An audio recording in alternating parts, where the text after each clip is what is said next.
Empires never believe they will fall. That is their first mistake. At the height of their power, decline feels impossible.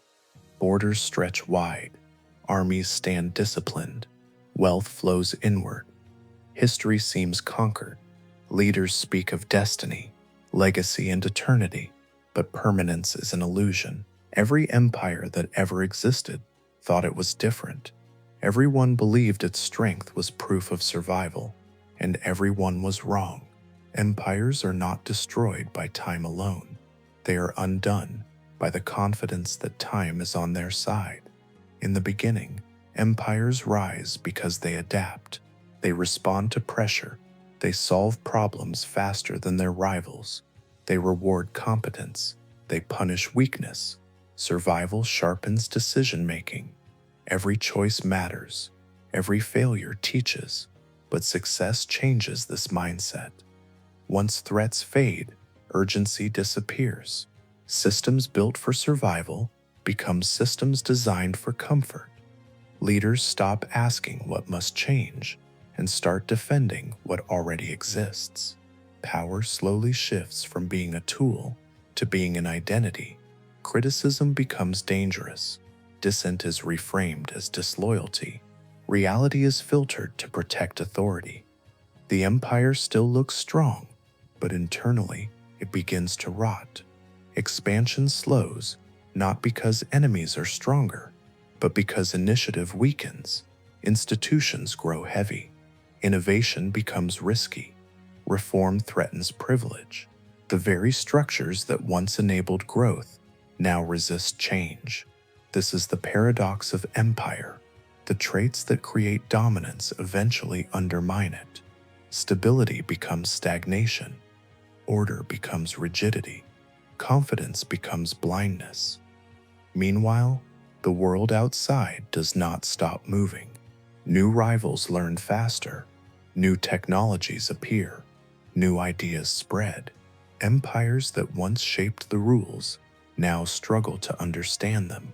But decline is rarely obvious at first. There is no single moment when power vanishes. Instead, there is hesitation, decisions delayed, warnings ignored, problems postponed. Each delay feels reasonable. Each compromise seems temporary. Leaders believe they can manage decline without confronting it. They cannot, because empires do not fall when they are weak. They fall when they refuse to recognize weakness. The illusion of permanence convinces them that tomorrow will resemble today. History never allows that assumption to survive. Power changes behavior, not immediately, not dramatically, but gradually, in ways that feel logical at the time. When an empire dominates, it no longer needs to prove itself. Victories become expected.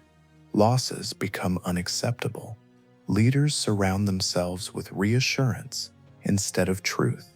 Advisors learn what is safe to say. Information is shaped to preserve confidence. This is how blindness forms, not through ignorance, but through selective attention. Comfort follows power. Wealth accumulates. Elites distance themselves from hardship. The cost of mistakes is absorbed by the system, not the decision-makers. Accountability weakens. Responsibility becomes symbolic. Over time, the empire's leadership no longer experiences the consequences of its own choices. That separation is fatal because empires survive through feedback. When feedback is delayed or softened, errors compound. Military forces grow ceremonial. Strategy relies on reputation rather than readiness. Innovation slows because dominance feels sufficient. Why risk change when the current system works? That question has ended more empires than invasion ever could. Internal competition replaces external focus. Court politics, factional struggles, and personal ambition consume energy once spent on survival. Power becomes something to protect, not something to use. Meanwhile, populations change. Expectations rise. Loyalty becomes conditional. Subjects no longer obey out of fear or faith, but calculation. When the empire delivers stability, it is tolerated. When it falters, it is questioned. This shift is subtle, but irreversible. The empire still collects taxes, still enforces laws, still projects authority, but belief erodes, and belief is what turns power into legitimacy. Without it, force becomes expensive. Every action requires more effort. Every decision meets resistance.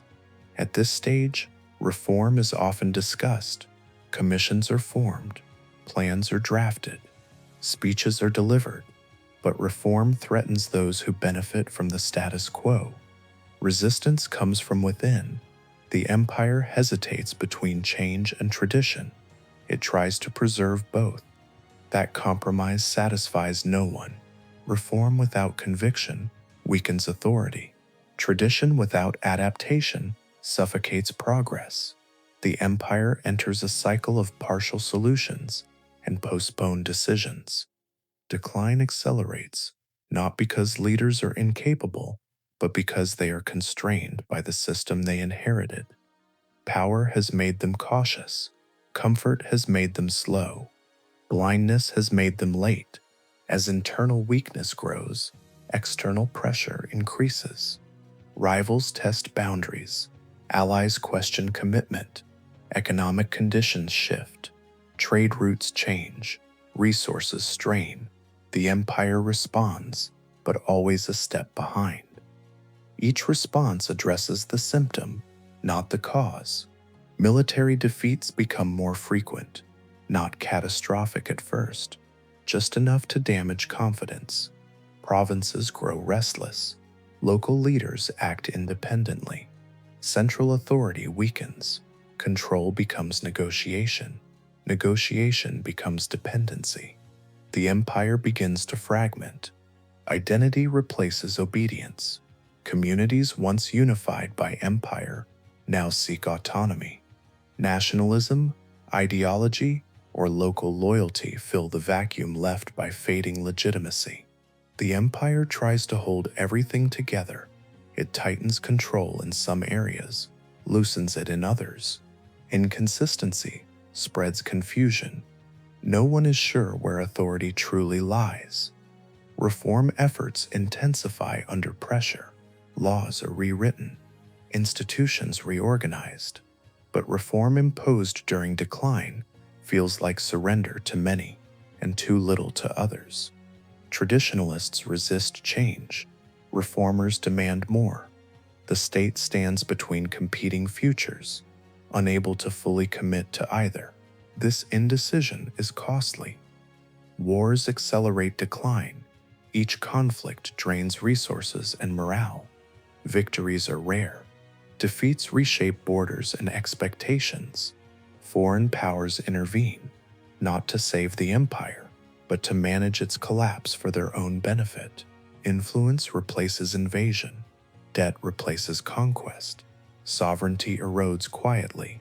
The empire still exists on maps, but its freedom of action disappears. It reacts instead of acting. Leaders hope time will stabilize the situation. It never does.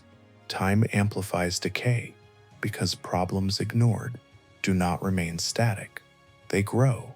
By the time the empire recognizes the scale of the crisis, options are limited. Every choice carries heavy cost. Delay has removed flexibility. The empire is no longer choosing between paths forward. It is choosing between losses. This is the final stage, before collapse.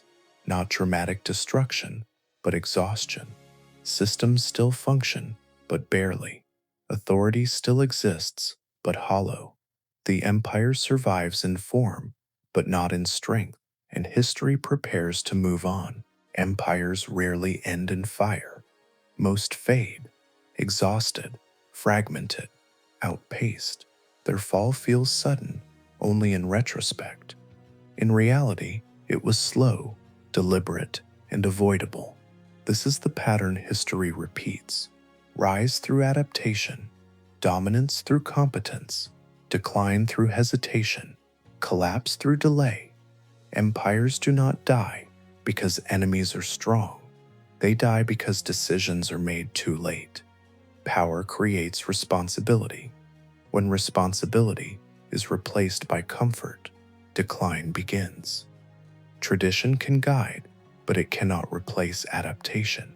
Pride can inspire, but it cannot substitute awareness. The greatest danger to any empire is believing that its past success guarantees its future survival. History does not reward legacy, it rewards relevance. Every empire faced moments where change was possible, moments where reform could have worked, moments where hesitation could have been replaced by action. Those moments passed quietly. Leaders believed there would be time later. There never was. This is why the story of fallen empires matters, not because of what they conquered, but because of what they ignored. The warning is universal. Power must evolve or it decays. Systems must adapt or they collapse under their own weight. Authority must listen or it becomes blind. Empires are built by people. They are sustained by choices, and they are destroyed by hesitation. Heart of Empires exists to tell these stories, not to glorify conquest, not to mourn collapse, but to reveal the moments where human decisions outweighed destiny, because the lesson is not about empires alone. It is about power in every form. Those who believe they are immune to decline are already on its path. History is not a record of inevitability.